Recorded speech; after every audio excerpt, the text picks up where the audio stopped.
Olá a todos, este é o canal Revelar e eu tenho uma pergunta. O que você acha? A realidade é pior ou melhor do que a ficção? Essa matéria aqui que foi enviada por uma inscrita, uma amiga aqui do canal, inclusive agradeço a ela e todos os que enviaram todos os links desse e dos demais vídeos, né? É uma matéria de maio de 2015, portanto ela já tem 7 anos, então isso aqui que talvez seja uma novidade para alguns de vocês já é algo antigo, pessoal. A matéria da El País diz que a L'Oréal, na época, pretendia buscar usar pele humana impressa em 3D para suas pesquisas. O objetivo deles, segundo eles, era ético para evitar a utilização das pesquisas de produtos cosméticos deles em humanos, em pessoas, nas peles das próprias pessoas. Então eles produziriam peles artificiais humanas para isso. Bom, eu me questiono, pessoal, até que ponto a tal da ciência está disposta a ir. Eu, sinceramente, acho que não há limites. Como a gente vem dizendo, a ciência está se multiplicando de uma maneira extraordinária, em progressão geométrica, não há mais freios. E eu tenho dito para vocês que nós estamos sendo objetificados, porque por mais que eventualmente exista uma intenção ética por trás disso, pelo menos esse é o discurso. Por outro lado, nós sabemos que isto se trata de pele humana. Isso aí é uma parte de um ser humano. Eles estão reproduzindo um órgão, porque pele é um órgão, é uma parte do órgão humano e do corpo humano. Então eles dizem, tentando evitar experiências com animais, a empresa começou a cultivar derme nos anos 80. Na verdade, em Lyon, na França, há laboratórios do tamanho de 3 piscinas olímpicas dedicados integralmente ao cultivo e análise de tecidos humanos. Ao redor de 60 cientistas trabalham no lugar e são cultivadas mais de 100 mil amostras de pele anualmente, o que significa aproximadamente 5 metros quadrados de pele por ano. Quem é que faz isso? É uma empresa chamada Organovo. E aí eu procurei notícias recentes, porque essa aqui, como eu falei, era um projeto lá de 2015, da L'Oréal. Em notícias agora, de um dia atrás, 2 dias atrás, um mês atrás, diz-se o seguinte: prevê-se que o mercado de impressão 3D da healthcare cresça em um crescente de 21% durante o período de previsão de 2032. Então, de agora até 2032, eles preveem que empresas como a Organovo Holding e outras, a 3D System Corporation, Stratasys Limitada, etc., vão crescer no mercado de impressão de pele em 21% ao ano até 2032. O mercado global de impressão 3D de órgãos está avaliado em 1,96 bilhão de dólares e deve crescer a 21% durante o período 2023-2032. É interessante que eles deixam o ano de 2033 fora. Os segmentos do relatório cobrem o mercado, estimam seu tamanho, volume e valor, bem como aplicativos, produtos e geografias. Pessoal, eu não digo que não existam coisas boas advindas disso. É claro, a ciência, o conhecimento é um órgão, é como se fosse uma faca de 2 gumes. Ela tem na ciência o bem e o mal. Então você imagine que você precise fazer uma reconstrução facial, e aí que maneira mais adequada de fazer isso, senão imprimindo a sua própria pele, uma amostra da sua própria pele, para recolocar o seu rosto. A adaptação seria possivelmente de 100%, não haveria rejeição, porque seria o seu próprio DNA. Então, é algo muito positivo se nós pensarmos nesse sentido. Só que existe um lado muito negativo. Nós vamos falar sobre isso, mas antes eu quero mostrar mais isso aqui. O Relatório Global de Pesquisa de Mercado fala sobre vendas, receitas e análise dos principais players de execução do mercado, uma previsão para 2028. Eles estão falando aqui em vendas, estão falando de comercialização de órgãos. Então, por um lado, isso é importante porque nós sabemos como é esse mercado de órgãos nos tempos atuais. Então, há esse lado positivo que esse essa prática indizível, né, que a gente nem pode dizer mesmo, ela vai acabar. Vocês sabem do que eu estou falando. Só que, por outro lado, nós estamos vendo aí que essa ideia de comercializar partes humanas continua. Agora você imagine, as pessoas tendo essa capacidade de imprimir a pele, imprimir narizes, orelhas, enfim, partes humanas, vocês não acham que elas vão utilizar isso para modificar a própria feição delas? Talvez a cor da pele, talvez o tipo de cabelo, talvez o tamanho do nariz, né? Então, as pessoas elas estão se transformando, na minha opinião, né, em objetos. Mas o pior, né, isso aqui é uma matéria então um pouquinho mais recente, de 2019, mostrando que ela inaugurou então o primeiro laboratório de pele humana reconstruída das Américas, né? Então, ela é comprometida com valores éticos, a inovação dos seus produtos, etc, etc, um passo da direção de pesquisa e desenvolvimento. Então, a reconstrução da pele é feita com fragmentos descartados em cirurgias plásticas, etc, etc. Para mim, o pior, pessoal, é o seguinte, ó. Cientistas criam primeiro robô vivo feito inteiramente de células vivas. Eles estão começando a criar organismos sintéticos a partir de partes humanas. Há acho que um ano e pouco atrás, eu comecei a levantar essa hipótese de que nós, aqui publicamente, né, porque na comunidade fechada nós já falamos sobre isso pelo menos desde 2018, né, como essa transhumanização, né, que é o Homem 2.0, chamado Homem Plus, estava começando, como nós estávamos entrando na era, primeiro, da ciborguização, eu estou inventando verbos aqui, né? Onde o ser humano seria soldado com ferro, né? Misturando ferro e barro, duas coisas que não se misturam, e depois isso acabaria levando à transhumanização.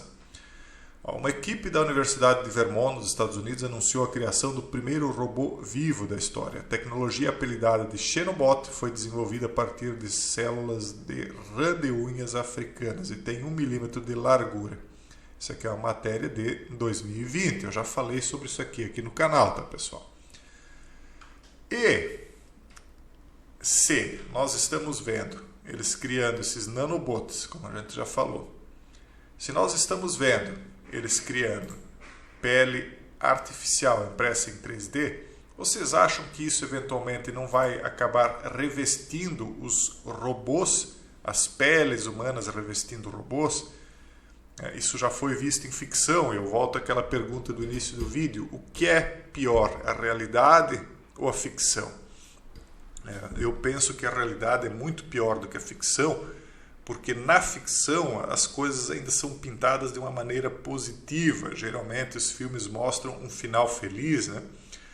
Mas na realidade as coisas acabam não acontecendo bem assim, elas acabam saindo do controle, mesmo daqueles que melhor podem prever as situações negativas, elas acabam se tornando ainda piores do que a previsão, porque a realidade ela se impõe de uma maneira, vamos dizer assim, sempre mais desastrosa, mais como que vista pela lei de Murphy, né? Quando você mexe em algo que não deveria mexer, que é a natureza das coisas, né? Nunca acaba bem. Então veja só, um matrimônio 2.0, o casamento entre humanos e robôs. Essa história, essa questão toda de feminismo, e tal, está afastando homens e mulheres. As relações humanas estão sendo destruídas em todos os aspectos, né? Matrimonial, de uma maneira matrimonial, os negócios, as pessoas não têm mais palavras, não cumprem os contratos, né? São cada vez mais picaretas. Claro que não todos, né? Mas uma boa parte das pessoas. Eu penso que em breve, se não todos, mas uma grande maioria, vai se tornar de uma difícil convivência. E por conta dessa difícil convivência, as próprias pessoas estão se afastando umas das outras. E aí, essa história, essa ideia aí do casamento com máquinas, né? Porque é uma busca por uma companhia, é mais ou menos como aqueles que acabam se apegando a animais de estimação porque não conseguem mais conviver com seres humanos, vai acabar desaguando nisso, em uniões afetivas, né? Entre aspas, entre máquinas e pessoas. E é obviamente que eles vão revestir essas máquinas com a pele humana, essas peles humanas impressas, porque isso vai ser vantajoso para a indústria. As pessoas então vão consumir órgãos humanos dessa maneira, até para fins sexuais. Então, na robótica, eles dizem o progresso em diversos campos da ciência estão permitindo a criação de robôs cada vez mais parecidos com os seres humanos, conhecidos como robôs humanoides. O termo robô sexual tem sido utilizado para definir a preferência sexual que algumas pessoas têm por robôs. Então, já existem hoje essas bonecas e bonecos sexuais, e aí eles estão recebendo um upgrade, porque eles vêm depois com possibilidade de fala, com a capacidade de se mover e simular um ser humano. Então, tudo aquilo que a gente via nas ficções está se concretizando diante de nossos olhos. Mas eu sou pessimista, eu acho que isso aí tudo vai dar muito errado, pessoal. Na verdade, não é pessimista, eu gosto sempre de dizer que eu sou realista, né? Mas nesse sentido aí muitos me veem como pessimista. Eu penso que isso aí tudo vai dar muito errado, esse avanço tecnológico. Primeiro que não tem mais volta, não tem mais freio, não tem mais quem segure isso aí, a não ser Deus, né? Mas os seres humanos não têm mais capacidade de segurar, porque isso está espalhado em várias partes do mundo e são pessoas muito poderosas, né, que estão por trás desses vários projetos de supostos avanços científicos. Mas, por outro lado, também eu sou, talvez aí agora alguém me chame de otimista ou até mesmo pessimista, mas eu digo que isso tudo tem um fim, tá, pessoal? Porque coisas como essa aqui, que é a natureza recobrando a volta da natureza através do Criador dessa natureza, que é Deus, né? Mostra coisas como essa acontecendo, coisas que talvez até sempre tivessem ocorrido, mas que não eram vistas, né? Mas nós estamos vendo cada vez mais situações como as mudanças de cor do céu, situações de alteração, né, de temperatura no norte do hemisfério, no sul do hemisfério, e agora coisas como esta aqui, veja só, uma espécie de cobra solar foi registrada atravessando a superfície do Sol antes de uma forte explosão de plasma. Veja só aqui, vocês vão ver bem rapidamente, ela passa aqui, onde eu estou passando o cursor. Então vamos mais uma vez aqui. Vocês conseguiram ver de novo? Ela passa rapidamente e depois que ela passa, vem o plasma. Então nós estamos vendo aí muitas manifestações diferentes, no Sol, na Lua, no plasma, no magnetismo, e muitas pessoas temem, né, essa falta de domínio que nós temos em cima da natureza. Parcialmente nós dominamos a natureza. Fenômenos menores como furacões, pequenos terremotos, já existem aqueles prédios, né, com amortecedores que fazem com que os prédios não rachem, né, não caiam durante um terremoto. Então os furacões hoje já são enfrentados por vidraças à prova de furacão. Para enfrentar o frio nós temos aquecimentos a gás, aquecimento elétrico. Para enfrentar o calor nós temos ar-condicionado. Até um certo ponto nós dominamos a natureza, mas existem fenômenos muito fortes que nos fazem não ter o domínio completo. E, por um lado, isso é algo bastante temível, né? Porque você não ter o controle de algo que pode ser muito maior do que nós estamos acostumados assusta. Só que, por outro lado, eu vejo que a destruição para a qual o próprio ser humano está se encaminhando talvez seja evitada justamente por conta de um reset do ambiente que nós estamos vivendo a partir da própria natureza, quer dizer, a partir daquele que criou a natureza para que ela tivesse esses momentos cíclicos, porque o ser humano, efetivamente, no caminho que ele está indo, vai se destruir em pouco tempo. Inclusive já se fala, né, no fim do homem natural, né? Eles falam do homem 2.0, e quem não se encaminhar para o homem 2.0, né, segundo o que eles dizem, será descartado, ficará realmente tão defasado que não terá mais condições de sobreviver no meio em que nós estamos nos encaminhando. Bom, esse seria o vídeo de hoje, né? Um forte abraço e até o próximo vídeo, se Deus quiser.